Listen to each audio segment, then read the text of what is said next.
SSC নিয়োগ দুর্নীতি মামলায় কলকাতা হাইকোর্টের রায়ে বাতিল 2016 গোটা প্যানেল। এর জেরে চাকরি হারিয়েছেন 25,753 জন। এই অবস্থায় চাকরি ফেরানোর দাবিতে পথে নেমেছেন যোগ্য চাকরিহারারা। এই ইস্যুতে 3 দিন ধরে লাগাতার অনশন করছেন তারা। চাকরিহারাদের দাবি, তাদের এই অবস্থার জন্য এসএসসি দায়ী। চাকরিহারাদের প্রশ্ন, এসএসসির তরফে যদি হাইকোর্টে আগেই অযোগ্যদের তালিকা দিয়ে দেওয়া হতো তাহলে তাদের এই দিন দেখতে হতো না। এদিকে গত শুক্রবার নির্বাচনী জনসভা থেকে যোগ্য চাকরিহারাদের পাশে থাকার বার্তা দিয়েছিলেন খোদ প্রধানমন্ত্রী নরেন্দ্র মোদী। আর প্রধানমন্ত্রীর ওই বক্তব্যের পরেই ভোলবদল এসএসসির চেয়ারম্যানের। শুক্রবার এক সাংবাদিক বৈঠকে এসএসসির চেয়ারম্যান সিদ্ধার্থ মজুমদার জানিয়েছিলেন, চাকরিহারাদের মধ্যে থেকে যোগ্য অযোগ্য চিহ্নিত করা সম্ভব।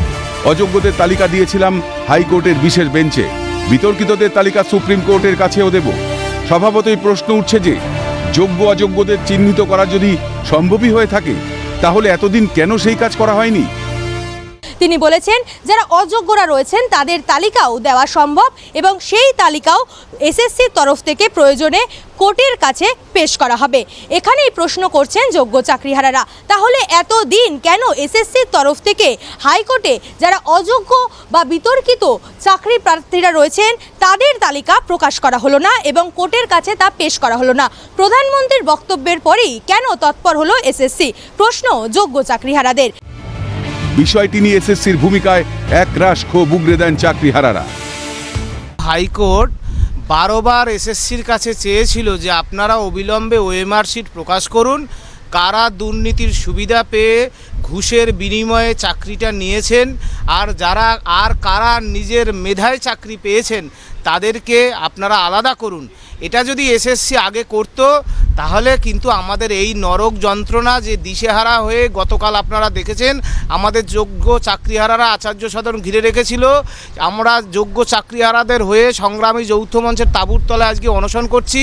এই দুর্ভাগ্যের দিনটা আমাদের দেখতে হতো না। মহামান্য আদালত মানে কলকাতা হাইকোর্ট তারা বলেছিলেন যে এসএসসিকে যে একটা অযোগ্যদের তালিকা আপনারা করে দিন, তাহলে টোটাল স্বাভাবিক নিয়মে যা দাঁড়ায় যে টোটাল যে আমাদের লিস্ট ছিল প্যানেল তার মধ্যে থেকে অযোগ্য অর্থাৎ যারা অনুত্তীর্ণ বা অযোগ্য আর কি, তাদেরকে বাদ দিলে যারা থাকেন তারাই সোজাসুজি যোগ্য এবং চাকরি পাওয়ার মতো যোগ্য প্রার্থী। এখন আমরা মনে করি যে এসএসসি চেষ্টা করে সব কিছুই পারে। ওনারা চেষ্টা করে যত তাড়াতাড়ি সম্ভব যোগ্য এবং অযোগ্য যারা আছে সেই লিস্ট বের করে ওনারা অবিলম্বে যেন সুপ্রিম কোর্টে জমা দেন। তাতে আমাদের যোগ্য যারা চাকরি প্রার্থী, যারা গ্রুপ সি, গ্রুপ ডি, 9, 10 এবং 11, 12 আছে তারা সত্যি তাদের সুবিচার পাবে। হাইকোর্ট বারংবার অযোগ্যদের তালিকা চাইলেও এসএসসির তরফে কেন তা দেওয়া হয়নি? আর প্রধানমন্ত্রী যোগ্য চাকরিহারাদের পাশে দাঁড়াতেই তড়িঘড়ি ভোলবদল এসএসসির চেয়ারম্যানের। লোকসভা ভোটের দিকে তাকিয়েই কি এই অবস্থান বদল এসএসসির? প্রশ্ন ওয়াকিবহাল মহলে। ক্যামেরায় লিসানের সঙ্গে রেশমির রিপোর্ট, ক্যালকাটা নিউজ, কলকাতা।